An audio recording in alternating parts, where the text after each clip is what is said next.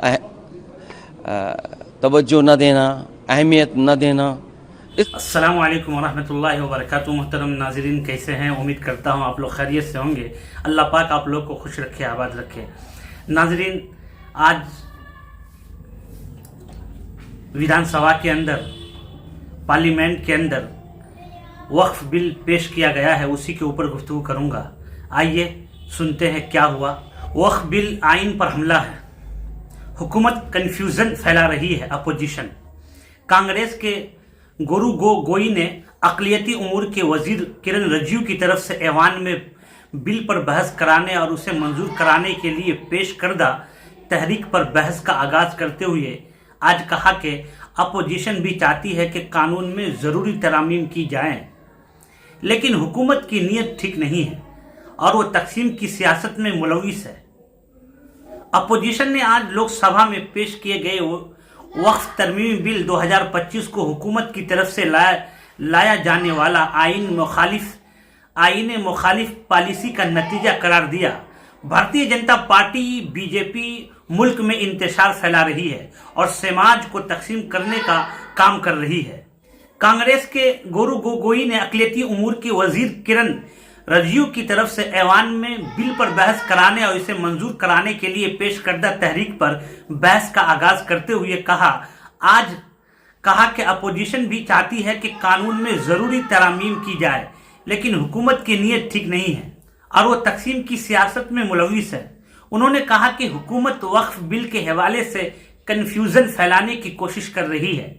ملک کا آئین ہر فرد کے لیے برابری کو یقینی بنانے میں بنیادی حقوق کے تحفظ, وفاقی ڈھانچے کے تحفظ اور ملک کی سالمیت کی بات کرتا ہے, لیکن حکومت کا یہ وقف بل آئین پر حملہ ہے اور اس کا مقصد انتشار پھیلا کر اور معاشرے کو تقسیم کر کے ووٹ بینک کو تحفظ فراہم کرنا ہے.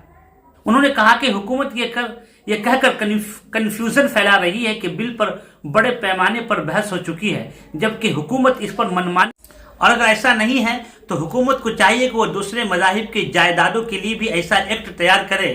انہوں نے کہا کہ اس کمیونٹی کے رہنماؤں نے ملک کے لیے قربانیاں دی ہے اور ہندوستان کی آزادی میں اہم کردار ادا کیا ہے.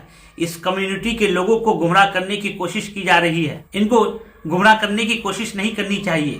جو ہندوستان چھوڑ تحریک میں سرگرم کردار ادا کرتے ہوئے جیلوں میں بند رہے اور معاشرے کو تقسیم کرنے کا یہ حکومت کا ایک حربہ ہے, اور وہ ہماری قوم پرستی کو اپنے مفاد اور خواہشات کے مطابق متعین کرنے کا کام کر رہی ہے. گوگوئی نے کہا کہ حکومت نے دفعات 108 کو ہٹا دیا. اس قانون میں ترامیم کے لیے جوائنٹ پارلیمانی کمیٹی GPC یعنی جوائنٹ پارلیمانی کمیٹی کی تشکیل کی گئی تھی, لیکن اس حکومت نے BPC میں پیراگراف وار بحث کی اجازت نہیں دی. انہوں نے کہا کہ یہ حکومت آندھرا پردیش اس قانون کی دفعات کو ہٹانے پر کام کر رہی ہے. BJP رکن روی شنکر پرساد نے کہا کہ اگر وقف بل کے ذریعے پسماندہ مسلمانوں کو بورڈ میں جگہ دی جا رہی ہے تو کسی کو اس پر کوئی اعتراض نہیں ہونا چاہیے. انہوں نے کہا کہ اگر وقف اراضی کو لوٹایا جا رہا ہے تو آئین اسے روکنے کا حق دیتا ہے. انہوں نے کہا کہ وقف کوئی مذہبی ادارہ نہیں ہے اور اگر اس ادارے کو دی گئی جائیدادوں کو لوٹایا جا رہا ہے تو حکومت اس پر خاموش نہیں رہ سکتی. انہوں نے کہا اگر وقف کے پاس بہت زیادہ اثاثہ ہے تو بتایا جانا چاہیے کہ اس جائیداد کے ذریعے کتنی بیواؤں, غریبوں, یتیموں اور متاثرین کی مدد کی گئی. انہوں نے کہا کہ کانگریس کی حکومت اقتدار میں رہی لیکن طلاق ثلاثہ سے متاثر ہونے والی مسلم خواتین کے فائدے کے لیے کوئی قانون نہیں بنایا, لیکن آج ان کی حکومت نے ملک میں 3 طلاق سے متاثر ہونے والی خواتین کو راحت دی ہے اور انہیں قانونی حقوق دے کر ان کی زندگی کو خوشگوار بنایا ہے. پرساد نے کہا کہ جب BJP حکومت نے 3 طلاق کا قانون بنایا تو ملک بھر کے کچھ مسلمان ان سے خلاف اٹھ کر کھڑے ہوئے. وہ نہیں چاہتے تھے کہ مسلم خواتین کو آزادی دے, جینے کا حق ملے, اس لیے وہ اس کی مخالفت کرتے رہے. جب کشمیر سے آرٹیکل 370 ہٹا دیا گیا تھا اس کی مخالفت بھی ہوئی تھی, لیکن آج جموں کشمیر میں ترنگا لہرا رہا ہے اور وہاں امن و امان کے ساتھ لوگ تمام حقوق ادا کر رہے ہیں.